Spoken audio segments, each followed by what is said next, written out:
Welcome back to Boruto Anime Review episode number 238. Yep, this I'm discussing episode the news episode of the anime, A Killer on the Ship. Yep, a murder mystery episode. They kind of suspect it's basically the big guy from the three of the members of the Seven Swordsmen. His name is Kaito. I'm like, that's interesting. Yes. As far as I can tell, for a lot of these particular members of the Sword, I kind of forgot these people's names. Because they don't say very much. I mean, Butan, I know that she's the daughter of Raiga. But in the case of this guy, like, prior to this episode, I don't think they ever actually bothered to say this guy's name before. To like, oh, his name is Koho. Like, okay. Yeah. So with this episode, like, they're basically like, they got back to Futo. Though this episode is still kind of part of this, like, Futo arc, per se, when it comes to this particular anime. Yes, it still is. Now, it's like the very next day, they just got the ship. They passed through, like, a strait. And, like, okay, basically, they'll be, like, the hit and miss village with, like, a day or two. No Futo ships around. And they all just, well, chillax. And, of course, they don't really trust the three-member Seven Swordsmen. I think the short one, who is the mushroom-haired girl, I think his name is Hanako, I think her name is. Yes. So, they don't like the big guy very much. Because he's suspicious, because he's a big, huge guy. So then, very much, like, you have all the shinobi all share a room together, which I'm like, this is a big ship. Why in the world would these... Why, like... Okay, I'm sure these kids, like, this is a big, like, ocean liner. I'm sure they can find, like, room. Is there, like, no room on the ship for these shinobi to basically have their own rooms? I mean, why wouldn't they share their own, at least the captain's got his own quarters. I mean, last time I checked, even in modern day ships, people have their own quarters. They actually have bunks and they have room. You can have about 2 or 3 people in the room. You don't have to have the entire group in one room. It's actually so awkward because you have one of these girls who's a one of these ninja is a woman, Sadara, who does do something. Surprisingly, in case you're curious though, guess who is the one character who does practically almost nothing the whole episode? Mitsuke. Not until like the last little bit. He barely gets any dialogue, and this is Mitsuke, one of the starring characters of the series. He gets virtually nothing to do. Though apparently the writer, I think this episode got this confused, where apparently Boruto's come with all the genius plans, and yet Sadara's the captain of the team. Doesn't make any sense? I don't think so. Like, you want another character who doesn't do much of anything? Dinky. He gets some dialogue, but he gets virtually nothing to frickin' do. So, everyone goes to sleep, and then we hear some big footsteps. They go to the captain's quarters for some reason, and we see this axe, and this axe, whoever holding the axe, kills the captain. And they all suspect Kaito, basically, doing because he's got a weapon like that. And it turns out, nope, he was actually fast asleep. He was actually verified not only by his own Seven Swordsman comrades, but also a couple of the shinobi there. And of course, he's like he's basically like heavily suspicious. And of course, they have to keep the whole thing with the captain's murder under wraps. Don't tell the people were there. And I could have sworn there were a lot more people on this ship. Like last episode, there was a good like about 50 people came aboard the ship, and we see like a good like 5 or 6 people. I'm like, where the heck is everybody else? Did this Futo member kill like half the people on board? Like, where is the rest? Because they pretty much evacuated a whole island.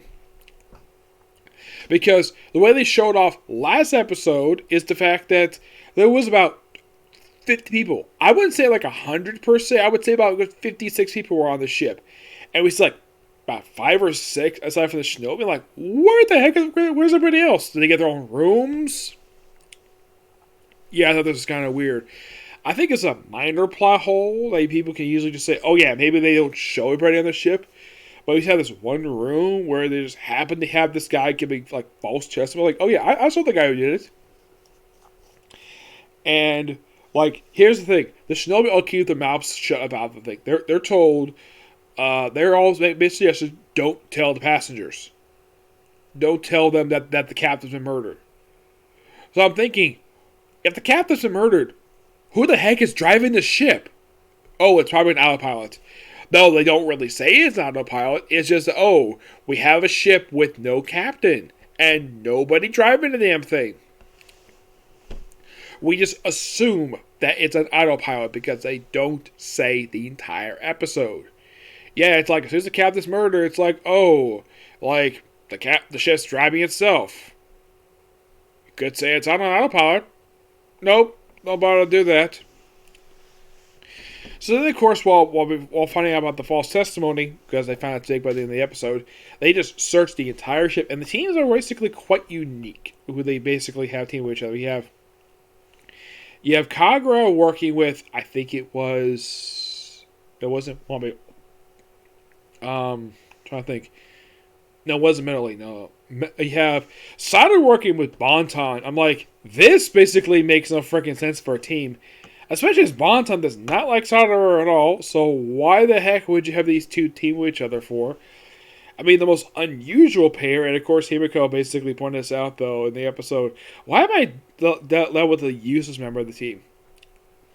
Oh, I think Kagura, I think he works with... I think it's No, not Kwanaki, no. I'm trying to think. Who does he work with this episode? Maybe Dinky. Possibly. Yeah. And Kawagi surprisingly gets something to do this episode. You're thinking, that's a bit of a surprise. Yes. And of course, and here's the thing, Sada and Bonton say nothing to each other the whole episode. It could have basically thrown some dialogue here, maybe do a bit of character building based upon their antagonists and relation to each other. Nope. Nothing. It's barely brought up this whole episode. I know these two don't like each other because what happened during the Hidden Mist arc. And it's even brought up, I do appreciate that they do reference that particular, like this episode, with the dialogue between Boruto and Iwambi. If you want to think of one person who Boruto should have conversation with, it's Bonton. Because Boruto's father killed her father. And here's the thing, she has never spoken about that. The whole time they work together.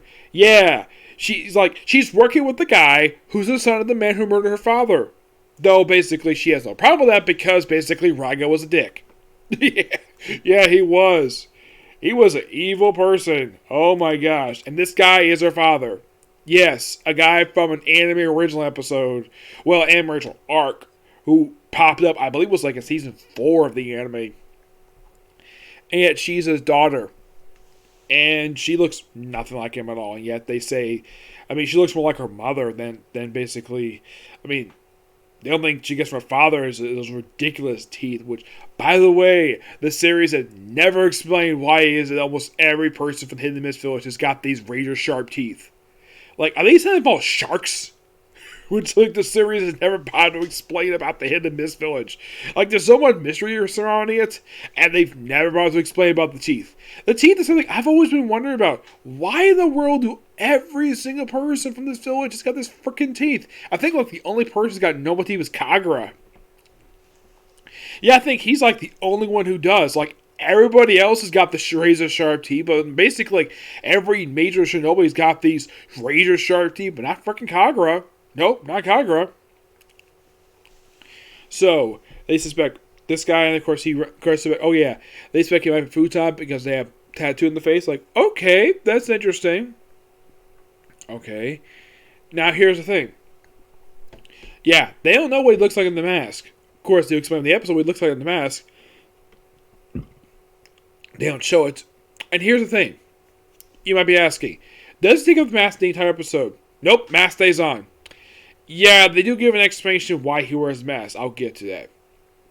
So he runs off, and then Iwambi and Kwanaki basically just corner him, and then supposedly they kill him off screen.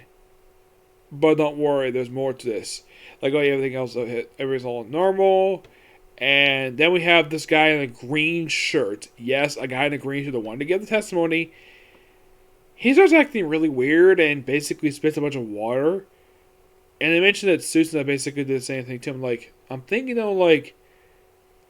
that might have been one of the members of the episode, because I could have sworn also that the whole thing of somebody using a juice to possess someone's body, this seems very similar to Leo of the Mijin Bandits. The bandits that popped up, who had their leader basically took the body of a freaking butler. It's very similar to that, but this whole thing with the water thing, that is something that's not unusual. I've seen this happen a few times, where you have someone who's basically turned to water, possess people, and then later on spit the water out. I've even seen this in episodes Stargate SG-1. So this is a trope I've seen outside even this series. So don't worry about that. So it turns to the guy who possessed him is just some random Futo guy. Who this guy is, don't know. They say he's from the boat that attacked him last episode. Like, okay, at what point did he sneak on board? Maybe in the night. I'm not really sure. So apparently the whole thing up. By the way, Kaido is not dead. He's perfectly fine. And they chase him out the ship, and he gets away. Though, lucky enough, Boruto comes to see. Yes, Boruto is one to suggest this. Not Kagura, not Sadara, not Dinky. The people who actually are Chunin level shinobi. It's Boruto who suggests this. Have Himiko be stationed in the engine room. I'm like, wow, that's actually quite ingenious. And corners him. Yeah, that's actually a really smart move of him to do. Yeah, Boruto, a tactical genius. That's a bit unusual for him. Though he tends to, he's not an idiot like his father was when he was a kid, which at least I appreciate the anime doing that. So, they have him tied up, and of course, they're like, I'll make him talk. And instead of talking, he proceeds to, despite the fact, Himiko does point out, though, these things even bind chakra. So, he just runs right through them, and I'm like, what the heck is going on here? And he just jumps into the engine and blows himself up. What, do you have a self-destruct on him? And the engines are damaged. And everybody's like, oh yeah, we solved the murder. Can't go much any place because the engine are damaged. So next episode, they have to basically find somebody to fix the ship. Like, okay. Fine. It just almost seems like this episode, oh, by the way, we actually have Mitsuke doing one thing the entire episode. Throw kunai with lightning. The whole episode. If you think about it, these following people actually do something this episode. Himiko, Kaio, Boruto, Kawanaki, surprisingly, Iwambi, who actually has some character development here. I would say a little bit for Kagura. Metal Lee got some pretty good dialogue here. I do like some, even though he doesn't do very much here, he doesn't solve any moves, but at least he has a pretty good conversation with Himiko. Here's the thing.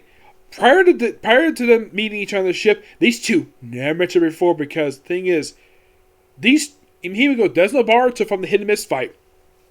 Yep. But, of course, he has to point out to the fact that he's son of the guy who was with Naruto, with Boruto's father. Of course, he's also son of a famous shinobi. I mean, you think, oh, Boruto and Sadara are the only ones who are here who are sons of famous shinobi. Metal Lee is too. He's the son of the awesome Rock Lee. Do they bring up in the show? Half the time they don't. Also, the way I think that the animation I saw a couple times in this episode, it seems as though they kind of rush his face a bit. His face looks terrible at some points. I mean, this is Metal Lee, the son of Rock Lee, and yet you barely do anything with him. Action-wise, he does practically nothing the whole episode, aside from having a good conversation with Himiko. He's even being polite with her, calling her Miss Himiko, which I'm like, you're around the same age, dude. Why the heck calling her Miss Himiko? I mean, I get the big guy calling him Mister because he's bigger than you and he probably is a little bit older, but her? Maybe around the same age, She doesn't seem to mind being called Miss, or at least they call son in the sub. They apparently don't mind it all. It's a very interesting conversation. At least I appreciate they give them out dialogue here. But if you think about it, like, Dinky does a tiny bit this whole episode. But Sadara, the female lead of the series, does nothing. Doesn't do any fighting. Like, she barely gets any dialogue, which is kind of weird. I mean, I get the fact maybe you can't have every single person have dialogue. I think Sadara maybe had 1 or 2 lines of dialogue the entire episode. It's like, I get that Boruto has something to do, because he's the star of the show. You can't have him there and have him do nothing. Then what's the point in having the episode? Yes. Kagura, he does a little bit this episode. At least does something. Yeah. And it seems as though by the end of this episode that apparently 3 members of Seven Swordsmen are just fine with Boruto and everybody else. Yeah, they're all on pretty good terms. But it seems weird though, like I keep saying, Boruto come up with the genius plans, and yet he's not Chunin level ninja. He's a genin, and yet his plans actually work. Shockingly, this whole episode. Yeah, it's almost like the rating for him was better than Sadara's, which is kind of weird, to say the least. Yes. So yeah, that's going to be pretty much it for this particular review. It was a pretty good episode, but man, some minor plot holes here, which is kind of weird, because normally the series has been pretty good so far. But I'm watching this, I'm like, I scratch my head at weird moments, like the bad guy getting out of the string, even though it's mentioned by Himiko, that thing binds chakra. And he's like, oh, you want to die? I'm surprised the guy didn't draw any blood. The guy, yeah, I get the fact that he's made of water, but he could at least get cut. And somehow he exploded. I mean, what did he do? Have bombs in his body? Some minor hiccups here, but yeah, pretty good episode. It's just that the overall biggest problem of the episode is a lot of the characters don't really do a lot of anything at all, aside from Boruto and a couple others. But before I close the video out, the thing with Kagura's mask. The reason why he wears it is because Futo burned on his village when he was a kid. That's the reason why he wears a mask. And his face is scarred. And he's a bit embarrassed by it. Like, okay. That's a pretty good explanation. Okay. At least they didn't show it, because it seems like he was embarrassed by it. And he did not want to take it off because he just basically wanted to be accepted by the public, so he wears his white mask. Like, okay. I'm glad they had a episode focus on the mask thing, which I thought was kind of weird. Yeah, but what was it necessary to see his face? Not really, per se. It was necessary, but I'm glad the fact did something with him. Yes. Yeah. So next week, we're going to basically be fixing the ship. And it also looks like we're still doing the Futo. It seems like the Futo stuff in this episode was minor. It's like a background. It's like a minor element of this whole episode. Yep. So yeah. That's it, particular review. I would do Attack on Titan, but it's kind of late. So I'm just going to go ahead and do my comic corner, okay? Next video. Bye.